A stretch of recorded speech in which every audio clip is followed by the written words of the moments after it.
One, two, one, two. Oh, beautiful spacious gospel and the waves of rain. For purple mountain majesties above the fruited plain. On October 15th, 2012, Hofstra University hosted a day-long event we called Expressions of Democracy 2012. Using historical performances, original drama, dance, and fine arts, we demonstrated how the arts can be used to explore and interact with social and political issues.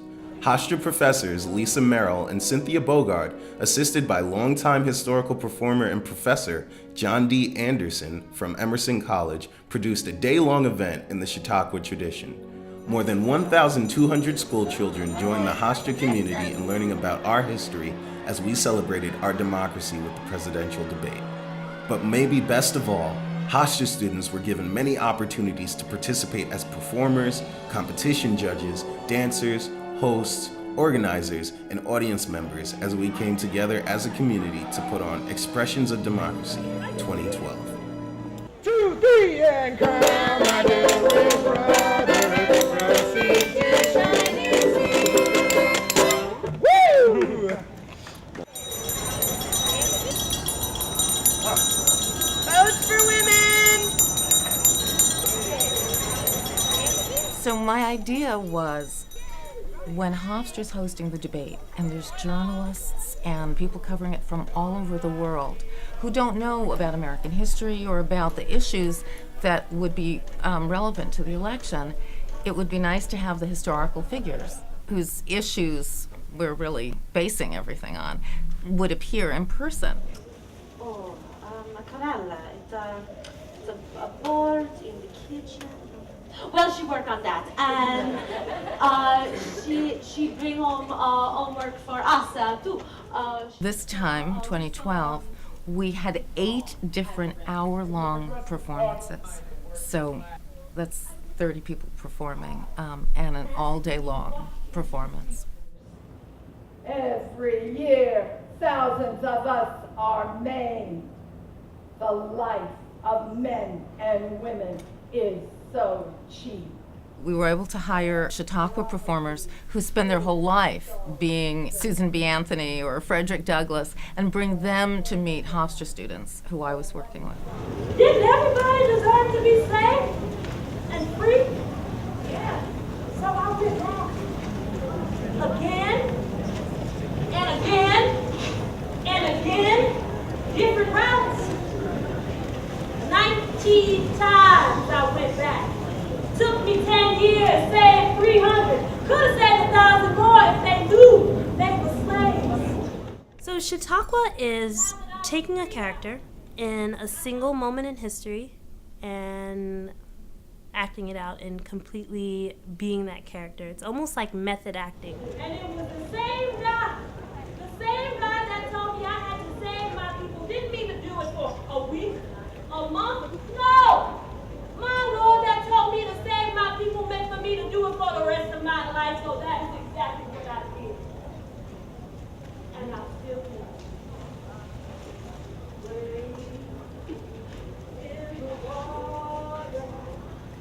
Wade in the water, children. In the water. Guys want trouble.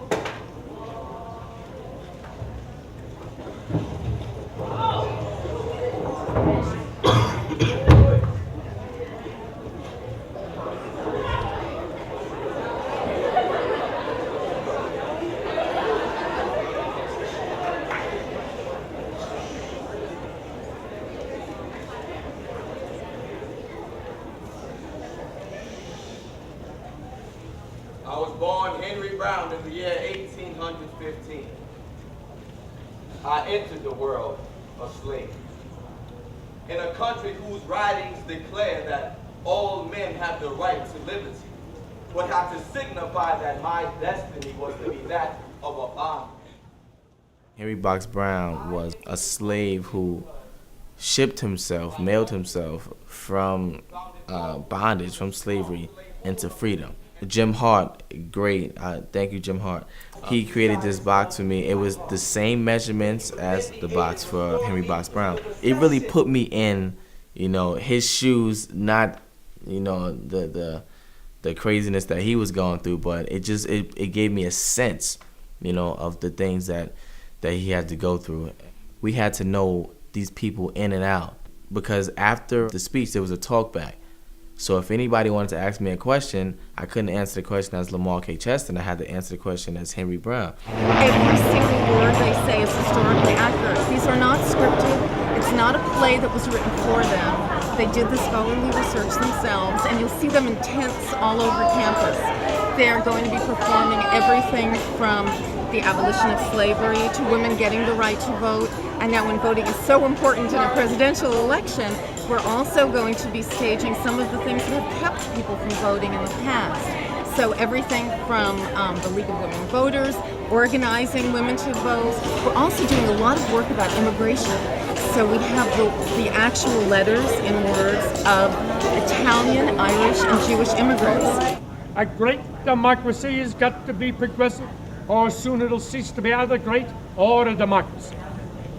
The principle for which we stand is fair play and a square deal for every man and every woman in the United States. A square deal no more, a square deal no less. Do you have any questions? Yes, I do. I absolutely do. During this presidential campaign, there were some candidates in the Republican Party who were even saying, well, maybe poor children could be janitors and work in schools.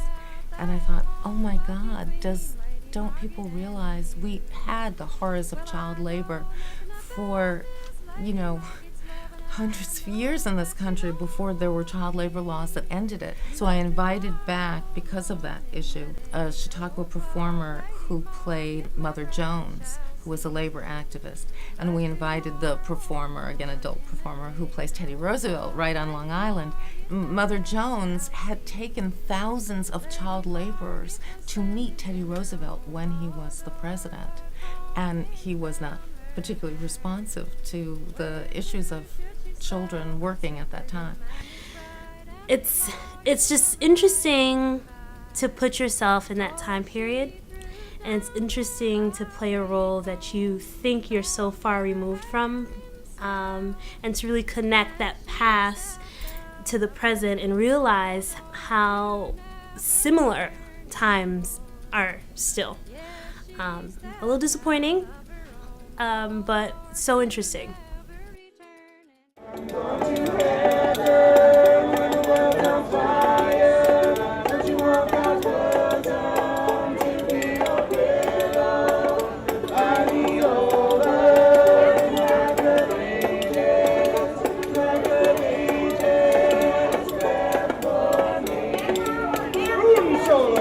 The play follows a group of veterans as they march across the country to Washington, D.C. to demand their bonus payment. They had been promised a bonus at the end of World War I. At the time, they had been told that in 1945 they would get an additional $500 or $600 that they had not received during their time of service in World War I. The bonus payment was a compensation of wages that was lost during the First World War, meaning men who served in the Army were paid less than men who stayed at home. So the government said, okay, we'll pay you X amount of dollars to make up for that lost wage during the war, but they weren't going to pay them until 1945, I believe. So once the Great Depression hit, these people who were already destitute were now just completely poverty-stricken.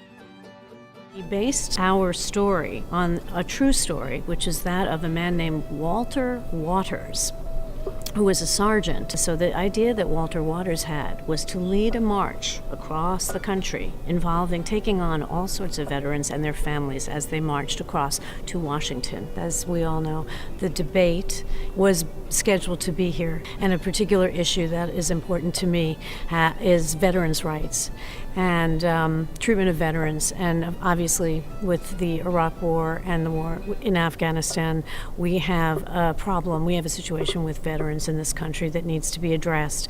But historically, this was a moment where we wanted to look back, both look at the moment now and look at it in the context of other wars and how veterans have been treated and have actually become activists.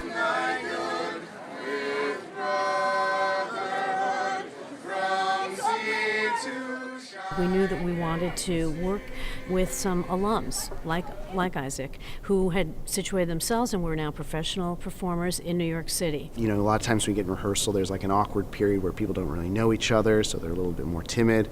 That didn't exist. Just in the beginning, a lot of us were like, how are we going to get this done? There's so much that's changing, there's so much to do, we have to learn all these lines. It was a historical piece, so while it had a good flow, there were some parts of it that were just, getting facts out to the audience. So it was learning or trying to figure out how to say things fluidly, so it didn't just come out like, and then this happened. You know, a lot of people don't know about the Bonus Army. I'd say most people don't know about it. So it's great to hear people say that they learned something in a very touching and emotional way, which I feel is very important to when you're doing a historical play, as opposed to just hearing facts and numbers and dates. You want them to actually feel the experience, not just hear the experience.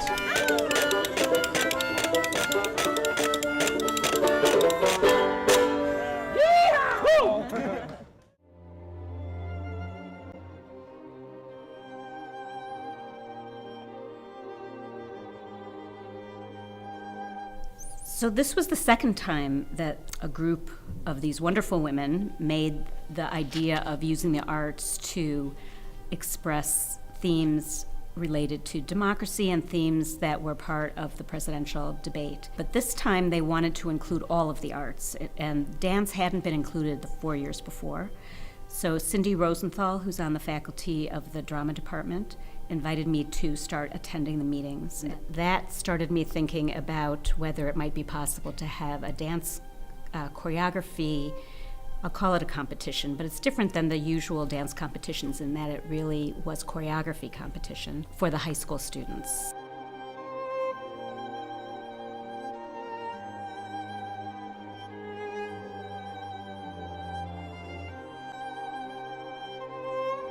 Walt Whitman High School did a piece that used the theme of borders or immigration, and they used that abstractly and realistically. They had a rope across the stage that was a metaphor for a border between countries, and they creatively went across that border in many different ways, dance-wise. That was a very moving piece. The choreography had to have a theme that was an important social issue that the students cared about. The dance education majors got to be the judges and see the kind of choreography the high school students do, and the high school students were challenged to make dances that expressed serious themes that they were concerned with. So the whole experience was valuable for everybody. One of the big purposes of this project was to make high school students aware that dance can be a serious art form about issues that they care about, and not just about who's the best dancer and who has the highest kick and the biggest splits, but that it can really be an art form about serious issues.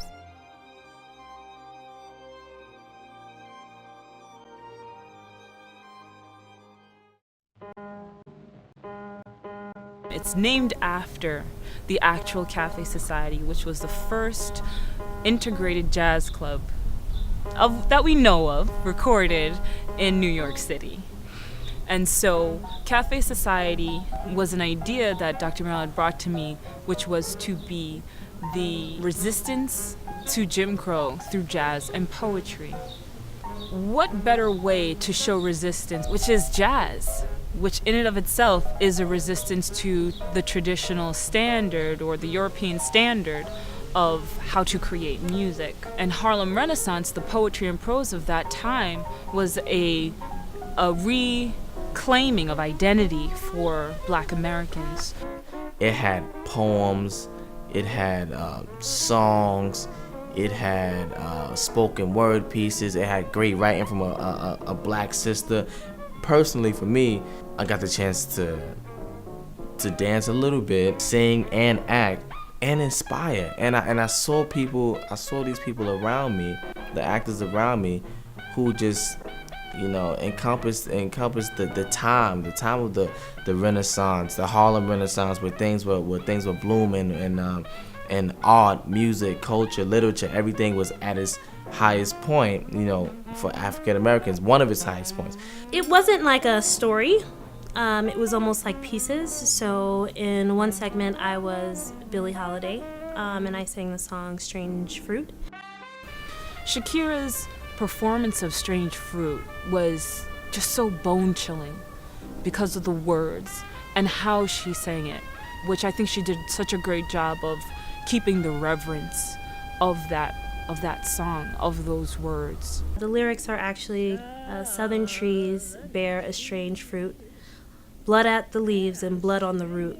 It talks about lynching, one of the most overt signs of racism, where you take someone, whether it's justified or not, and you take a black person and hang them.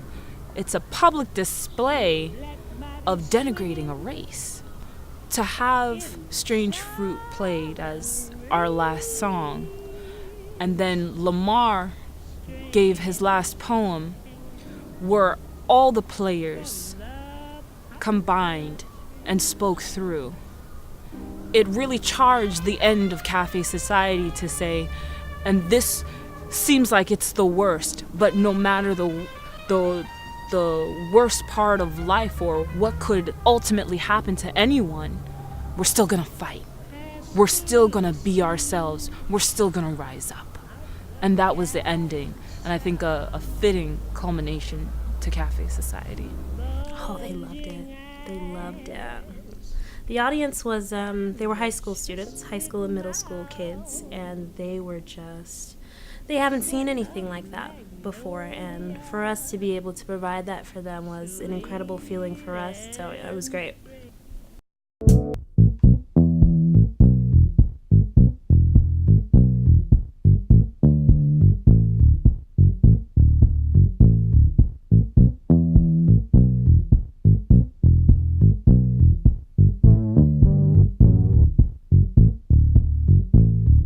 I was very excited when we were invited to become a part of Expressions in Democracy, because there's a long history in art of people presenting their political views in images and in an aesthetic mode. I thought it would be very exciting to invite middle and high school students to help them express what they think are the issues facing us today. I called it Social Realism 2012, and this is based on a period in art history called social realism.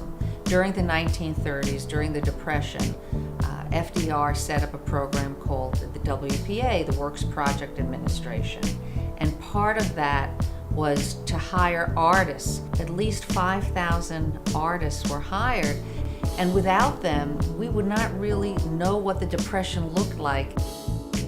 Really quite exciting to see the diversity of issues that were coming from the students themselves. Terrorism, labor issues, impact of the media on young people. We invited all the parents and their families to come, and I think that was meaningful for the students. Grandparents, siblings, the students seemed very proud of their work, to be able to show their work at a university. We invited students during the ceremony to speak about their work, why they created it.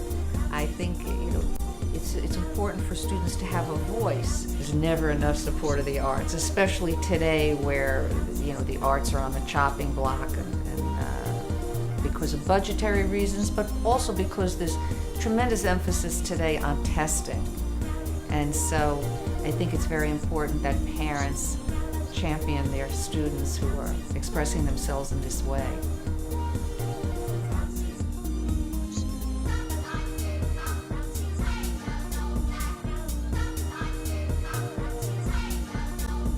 Sojourner Truth was an important person to include in this democracy and performance piece, because although she could not read and write, she was a huge figure in terms of the respect that she garnered from others and the strides that she was able to make in terms of race relations and women's relations. When I put together the piece for the 2008 presidential debate, it was a one-woman piece that featured only myself, and I opened up that piece with a Negro spiritual and incorporated the "Ain't I a Woman" speech, but also incorporated bits and pieces from other speeches that she had done. I researched her life, things that others had written about her, as well as her two narratives that she dictated to someone to write for her. That research became the foundation for the one-woman piece. There was a choir that preceded my performance, and as soon as I started singing that piece, and the title of the spiritual was "Somebody's Calling My Name," the choir immediately joined in. And that gave me the idea to later incorporate Claflin University's concert choir into the one-woman piece to make it a more cohesive performance. For the 2012 presidential debate was a performance that took you from the middle passage. We were able to use theatrical conventions that we had never been able to use for this performance before, being in an actual theater space. We were able to use the lift on the stage to bring up the concert choir as they came up draped in chains and moans, and it gave you that sense that these were the slaves taking the journey over through the middle passage. Then the performance went into slavery, and you got to see a slave dance done by the Pulse Dance Company. And that slave dance then led me onto the stage as the choir sang "Hold On," giving us hope that there would be a brighter tomorrow.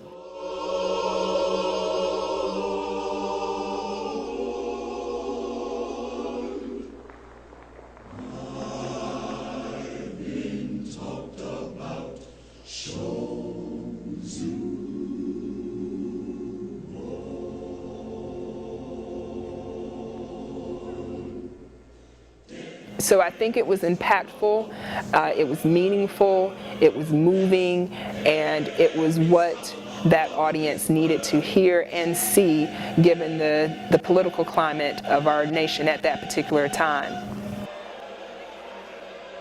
This is a great experience. Democracy and performance all around.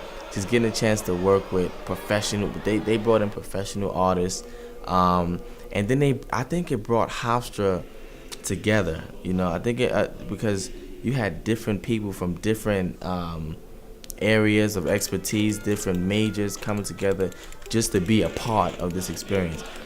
If you can just look and see the diversity from young to old, from black to white, from experience to, you know, just their first time stepping on the stage, you know? I am thankful for the faculty exchange opportunity that has been established between the two universities. I think without that experience, none of these other wonderful opportunities would have followed. I'm glad that our students were able to experience the presidential debate, the democracy and performance piece, and be a part of a living history piece. And if the Constitution of the United States of America cannot wrap its strong arms of protection around the humblest and weakest of our citizens as around the strongest and the proudest, then our Constitution is not worth the paper it was written upon.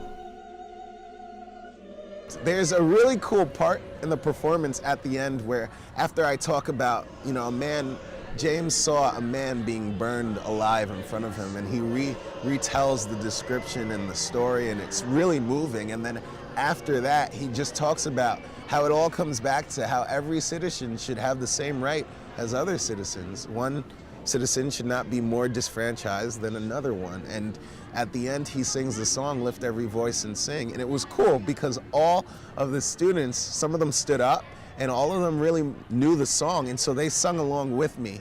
And the powerful part about it is it wasn't that they were singing because they knew it. It almost sounded like they were singing because they agreed with what it said, and they saw the implications that it had in this election and even right now, that we all deserve to have the same rights as each other and that our Constitution should protect that.